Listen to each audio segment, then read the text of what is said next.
ধন্যবাদ জানাই। অতি চমৎকার করে গান রাখলেন এবং কিছু কথা রেখে গেলেন। তো আসলে আজকে আমাদের মধ্যে কোনো পালা দেওয়া হয়নি, তারপরেও বাউল গান যেহেতু আমরা শিল্পী দুজন, পালা গান না দিলেও দু চারটি কথা বলা লাগে। আর বাবাজি যে কথা বলল, এইখানে এমন অনেক লোকজন আছেন যারা কি বাউল শিল্পীদেরকে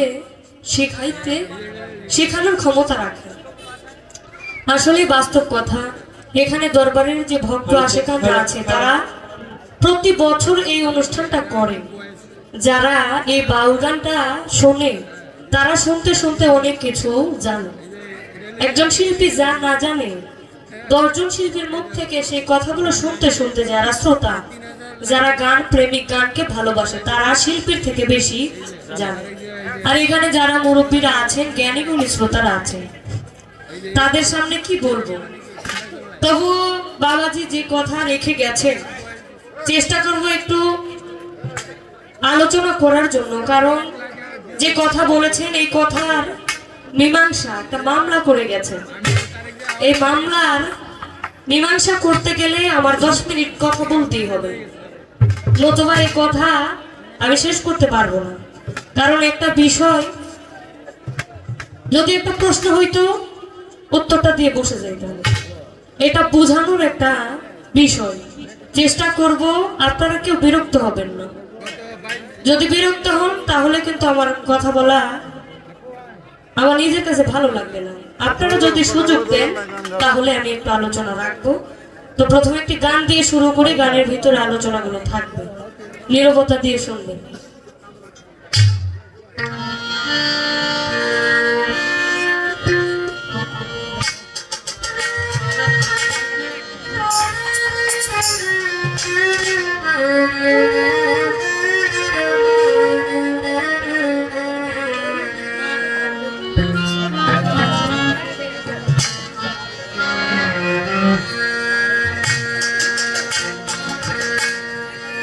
একজন ভক্তের কেমন হওয়া উচিত? আসলে আমরা তো পীর মুর্শিদের দরবারে যাই, কি জন্য যাই?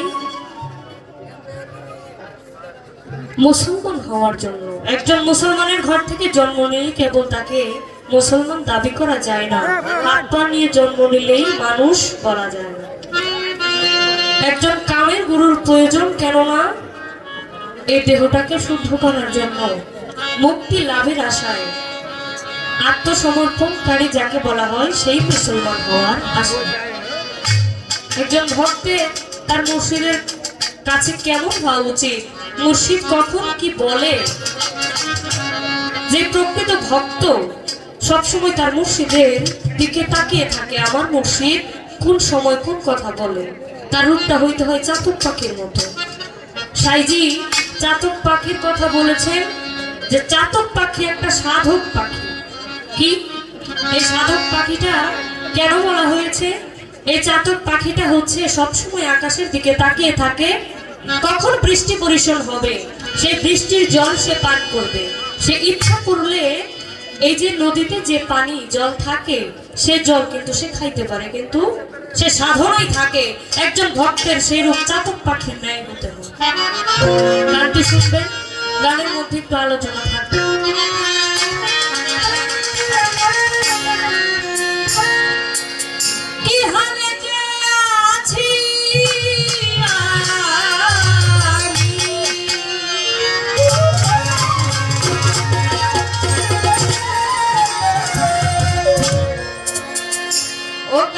শাসন করি তোর যেন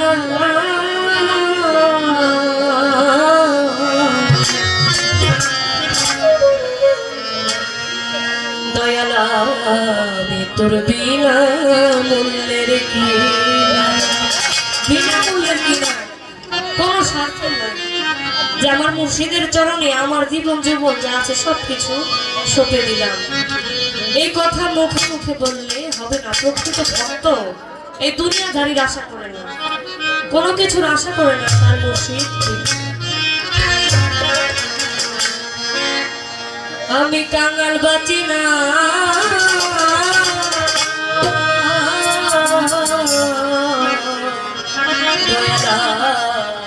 তোর বিনা বললের কিনা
ভিখারি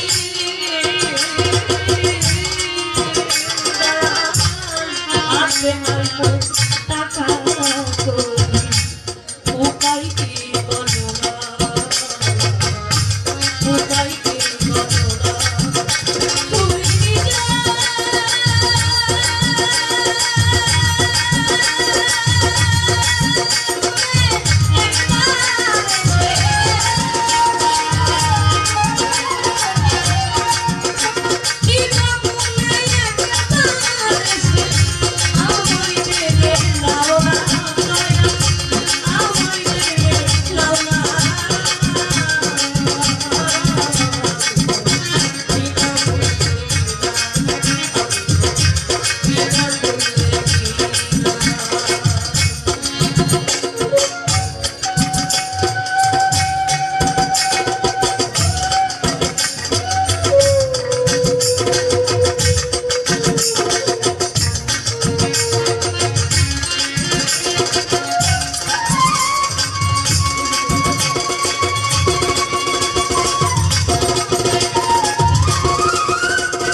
দরবারে একটি গান লিখেছিলাম,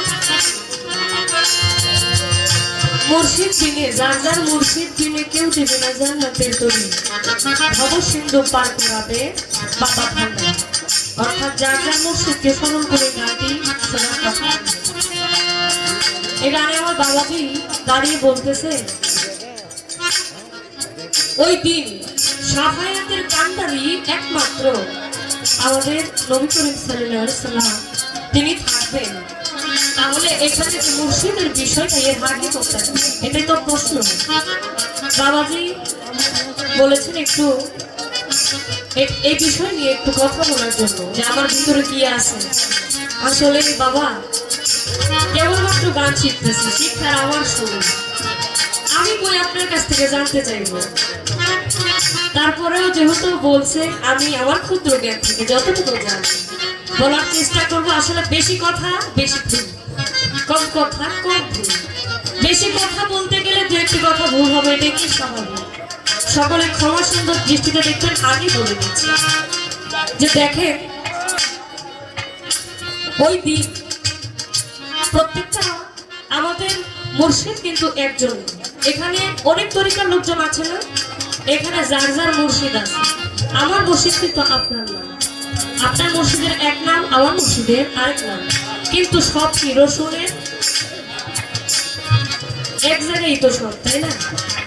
ঠিক এইরকম ওই দিন যার যার মুর্শিদ ওই ভক্তদেরকে নিয়ে, তার সকল ভক্তদেরকে নিয়ে যারা তার কথা মতো চলেছে, মুমিন বান্দাগণ যাকে বলা হয়, যারা তার কথা মতো এই দুনিয়াতে চলেছে, সেই সকল ভক্তদেরকে নিয়ে আলাদা আলাদা জায়গায় গ্রুপ গ্রুপ করে থাকবে। আমার রাসূল করিম সাল্লাল্লাহু আলাইহি সাল্লাম সেদিন ডাকতে বলবে, তোমাদের কারা আছে? আমাদের মধ্যে এমন কিছু ভক্ত থাকবে, যেমন আমার মুর্শিদের এমন কিছু ভক্ত আছে যারা সামনে একদম বাবা ছাড়া কিচ্ছু বুঝে না, বাবার জন্য আমার জীবন যৌবন সব দিয়ে দিস, কিন্তু পিছনে যায় দেখেন বাবা বললাম আছেন এরকম ভক্ত। আবার কিছু ভক্ত আছে কি এত ধন সম্পদ থাকার পরেও সবকিছু ছেড়ে ছুড়ে ওই জঙ্গলে পড়ে থাকে। সে কি প্রকৃত একজন ভক্ত, তার মুর্শিদের প্রেমে দুনিয়াদারির আর কিছু আশা করে না। ঠিক ওই রকম বেছে বেছে ভক্তগুলো নিয়ে যার যার মুর্শিদ দাঁড়াবে যে আমার এই ভক্ত আছে, এখান থেকে বাছাই করে আমার মুর্শিদ তারপর ওই বাছাইকৃত, দেখেন বাছাইয়ের পরে বাছাই হবে। যেমন আমরা পরীক্ষা দিতে গেলে প্রথম গ্রুপে একজন বাদ পড়তে পড়তে ফাইনাল রাউন্ডে যে থাকে সেই কি চ্যাম্পিয়ন হয়। ঠিক এইরকম এর মধ্যে যারা পুণ্যের কাজটা বেশি করেছে তারাই পড়বে কি ওই দলে, আমার নবীজির দলে, তাদের কান্ডারি হবে, তাই না? এই গানটা ছিল এইখানে। এবং নৌকার যে কথা,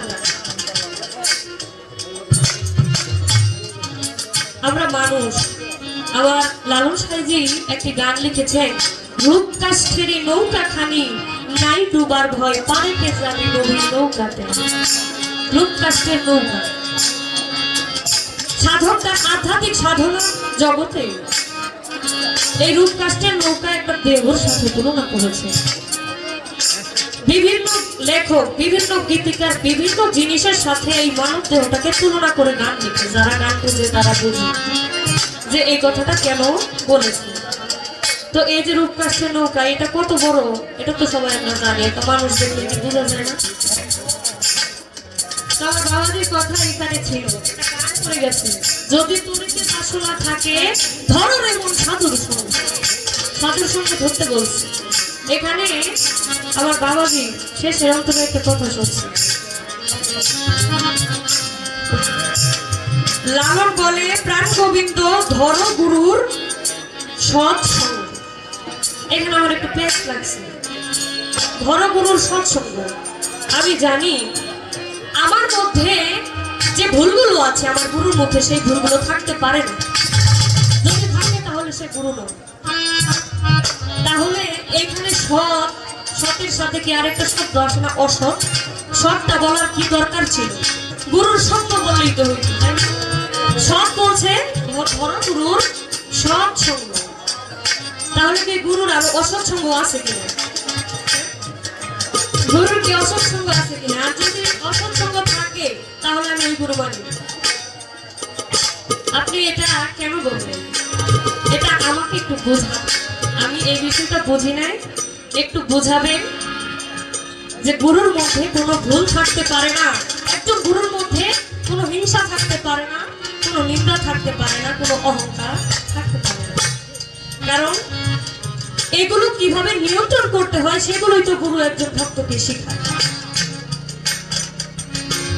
আমি প্রশ্ন করবো না বাবাজি, এতটুকু আমাকে একটু বোঝাই দিবে। কথাটা তো আপনি বলেন নাই, যে গানটা লিখেছেন সেই কথাটা বলছে, তাই না? তাহলে এটা কি ভুল নাকি? আমি তো জানি লালন সাইজির গানে ভুল ধরবে এমন কোনো মানুষ নেই। তাহলে এই কথাটা অবশ্যই সঠিক, আমাকে একটু বুঝাই দিবেন। তো আমি মনে করি একজন ভক্তের কেমন হওয়া উচিত, চাতক পাখির মতো। আমার কথা কি খারাপ লাগে? খারাপ লাগলে আমি আর বলবো না, মানে তাহলে একটু কথা বলবো। আমাদের এই বাউল জগতে বিজয় সরকারের নাম তো আপনারা শুনেছেন, বাউল সাধু বিজয় সরকার। বিজয় সরকার যখন গান করে তখন দেখে গান থেকে ফেরার পরে, যেমন আজকে আমরা এখানে গান করতেছি তারপর শেষ করে তো বাড়িতে যাব, এরকম বাড়িতে যাওয়ার পথে দেখে একটা ছোট বাচ্চা রাস্তায় দাঁড়িয়ে থালা বাজিয়ে গান করতেছে। গানটা কার? গানটা বিজয় সরকারের লেখা গান। তখন বিজয় সরকার মনে মনে ভাবে এই ছেলেটা কে যে আমারই লেখা গান করতেছে, ওইটা কি আমার লেখা গান যদি কেউ গায় ওটা আমার শুনতে বেশি মন চাই। তখন বলে যাই তো একটু দেখে কে এই ছেলেটা গান করতেছে। তখন যায়, যে বলে এদিকে আসলো, তোমার নাম কি? তখন বলে আমার নাম, আমি তো অনা, আমার বাবা মা কেউ নাই, রাস্তাঘাটে ঘুরে বেড়াই, সবাই অনাথে বলেই ডাকে, আমার কোনো নাম নেই। এই কথা যখন বলে তখন বলতেছে আচ্ছা ঠিক আছে, তুমি যে গানটা করলা এই গানটা কার? তখন বলছে এই গানটা সাধক বিজয় সরকার। বলে বিজয় সরকারকে তুমি দেখছো? বলে না, আমি বিজয় সরকার এত বড় মহৎ মানুষের দেখার সৌভাগ্য আমার হয় না। দেখেন ছোট বাচ্চা তার ভিতরে কি প্রতিভা। বলতেছে এত মহৎ মানুষের দেখা আমার জীবনে হবে কিনা আমি জানি না। এই কথা শুনে বিজয় সরকার বললো, আমি সেই বিজয় সরকার জানি তার গান তুমি গাইতেছ। তখন ছেলেটা তার পায়ে পড়ে যায় যে আমার সৌভাগ্য হয়েছে আপনাকে দেখার জন্য। তখন বিজয় সরকার বলে, তোমার যেহেতু কেউ নাই তাহলে চলো, তুমি আমার সাথে যাবে। ছেলেটা বলে, আপনি এত বড় মনের মানুষ, আপনার গান গিয়ে আমি বেড়াই, আপনি আমার সাথে নিলে আমি রাজি। ছেলেটা রাজি হয়ে যায়, কেন যেন তার তো কেউ নাই দুনিয়াতে, পিতা মাতা নাই, সে এতিমখানায় বড় হয়েছে, তার কেউ নাই, তাহলে তার ঠাইটা হলে তারও ভালো। সেজন্য বলে ঠিক আছে আমি চলে যাই। বিজয় সরকারের সাথে যায়। এই ছেলে যখন আস্তে আস্তে বড় হয়, বড় হওয়ার পরে ছেলের বিয়ের বয়স হয়।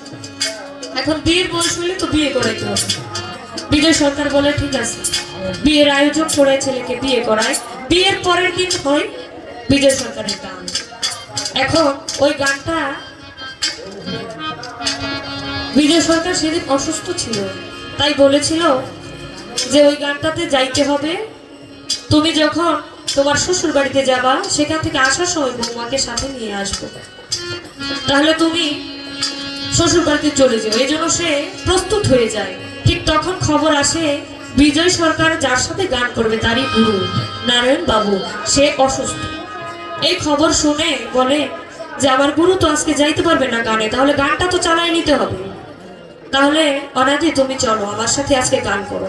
এখন অনাদির মনটা একটু ছোট হয়ে যায়, কারণ নতুন বিয়ে করলে তো একটু কষ্ট পাওয়ারই কথা, যে আজকে আমার শ্বশুর বাড়িতে যাওয়ার কথা, এখন বাবা বলতেছে গানে নিয়ে যাবে।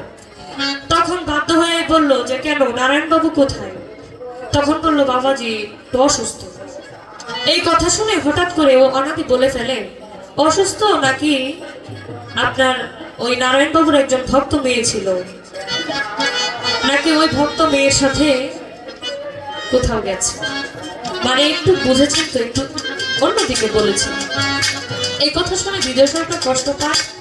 কষ্ট পাওয়ার পরে ও ছেলেকে আর বুঝতে দেয় না যে কষ্ট পাইছে। তখন ওই গান থেকে আসে, বলে বিজয় সরকার বলে যাও নারায়ণ বাবুর কাছে যাও। তখন নারায়ণ বাবুর কাছে যাইয়া দেখে নারায়ণ বাবু এই রোদের মধ্যে বাঁশ কাটতেছে। পরে বলে যে অনাদি তুমি যে এই কথাটা বললে, এই কথাটা কি তুমি ঠিক বলেছ? তখন বলে ওই যুগে তো কোনো মোবাইল ফোনের ব্যবস্থা নাই যে ফোন করে বলে দিবে, তখন কি বুঝতে পারে। তখন অনাদি মনে মনে একটু বুঝতে পারে এর মধ্যে কোনো একটা ঘটনা আছে। নারায়ণ বাবু বলে যাও তুমি আমার ওই ভক্ত মেয়ের কাছে চলে যাও, গিয়ে দেখো আমার ভক্ত মেয়ে ভাত রান্না করতেছে, তার এক হাত দিয়ে ভাত রান্না করে এবং আরেক হাত দিয়ে মাটিতে বাতাস করতেছে। এই কথা শুনে দৌড়ে চলে যায় প্রিয়বালার কাছে। মেয়েটার নাম ছিল প্রিয়বালা। যখন যায় তখন বলে এত দূরের পথ হেঁটে হেঁটে যায়, তখন যানবাহনের ব্যবস্থাও তেমন ভালো ছিল না। হেঁটে হেঁটে যাওয়ার পরে অনেক ক্লান্ত, যে বলে যে দিদি নারায়ণ বাবু যে কথাটা বললো এই কথাটা তো মিলে গেল, আমি দেখতেছি তুমি মাটিতে বাতাস করতেছো, এর কারণ কি? তুমি মাটিতে বাতাস করো কেন? তুমি দেখে আসছো আমার গুরু এই রৌদ্রের মধ্যে বাস কাটতেছে, আমার গুরু কি গরম লাগতেছে না, এই জন্য আমি মাটিতে বাতাস করতেছি, যদি একটু ঠান্ডা লাগে। দেখেন গুরু এবং ভক্তের সম্পর্ক কেমন হওয়া উচিত। তখন অনাদি চিন্তা করে তাদের মধ্যে কি এমন সম্পর্ক যে এত দূরের খবর তারা মুহূর্তের মধ্যে পেয়ে যায়। তখন বলে দাদা তুমি চিন্তা করো না, অনেক দূর থেকে আসছো, তুমি একটু বিশ্রাম করো। এই বিশ্রাম করার কথা বলে যখন অনাদি বিশ্রাম নিতে যায় তখন সে হঠাৎ করে ঘুমিয়ে যায়। ক্লান্ত মানুষ কিন্তু তাড়াতাড়ি ঘুমায়। যখন ঘুমিয়ে যায় তখন স্বপ্নে দেখে একটা সমুদ্রের মধ্যে একটা নৌকা বেয়ে আসছে। এই নৌকাটা একজন মাঝি চালিয়ে নিয়ে আসতেছে। যখন নৌকাটা আস্তে আস্তে তার কিনারে ভিড়লো তখন সে দেখে ওই নৌকাতে নারায়ণ বাবু বসে। ওই সমুদ্রের কিনারে তিনজন মানুষ দাঁড়িয়ে আছে, কে কে? বিজয় সরকার, প্রিয়বালা আর হচ্ছে অনাথা। নারায়ণবাবু হঠাৎ ডাক দিয়ে বলে, বিজয় সরকার তুমি চলে এসো আমার নৌকায়। বিজয় সরকার বলার সঙ্গে সঙ্গে ওই নৌকায় চলে যায় এবং প্রিয়বালাকে ডাক দেয় যে তুমিও চলে আসো আমার নৌকায়। অনাথি দাঁড়িয়ে ভাবে এইবার বুঝি আমাকে ডাকবে, কিন্তু না, এই নৌকাটা যখন ছেড়ে দেয় তখন অনাথি বলে, এই এত বড় নৌকার মধ্যে আমার কি একটু জায়গা হবে না? বলতেছে আমার কি একটু জায়গা হবে না? তখন প্রিয়বালা বলে, দাদা তুমি তো গুরু কলঙ্ক করেছো, আমাদের মধ্যে এমন কিছু ভক্ত পাওয়া যায় যারা মুর্শিদের কলঙ্ক করে। ওই হতভাগা ভক্তরা যারা মুর্শিদের নামে আরেকজনের সাথে বদনাম করে। বাবারে, বাবা পাগলা একটা গান লিখেছেন, তুমি ভেবেছো কি মনে এই ত্রিভুবনে তুমি যাহা করে গেলে কেউ তো জানে না। আমি যা বলবো, মানে আমি এখন যা মনে মনে ভাবছি আপনারা তো জানেন না মনে মনে কি ভাবছে জানেন। আমি যেটা বলতেছি সেটাই শুনতেছেন, মনে মনে যে কথাটা বললাম সেই কথাটাও কি আমার আল্লাহ শুনছে। তাহলে আমি যতই গোপন রাখি না কেন, কেউ না জানলেও আমার আল্লাহ ঠিকই সবকিছু জানে, সব দেখে, সব বারে বারে আর আসা হবে না কার?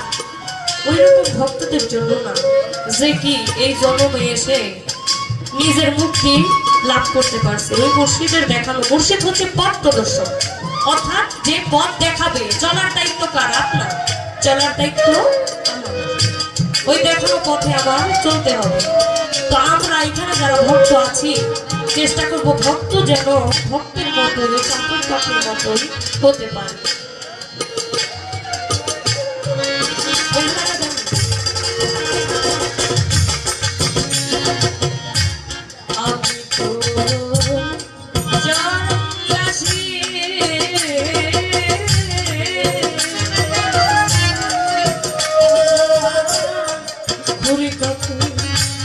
Be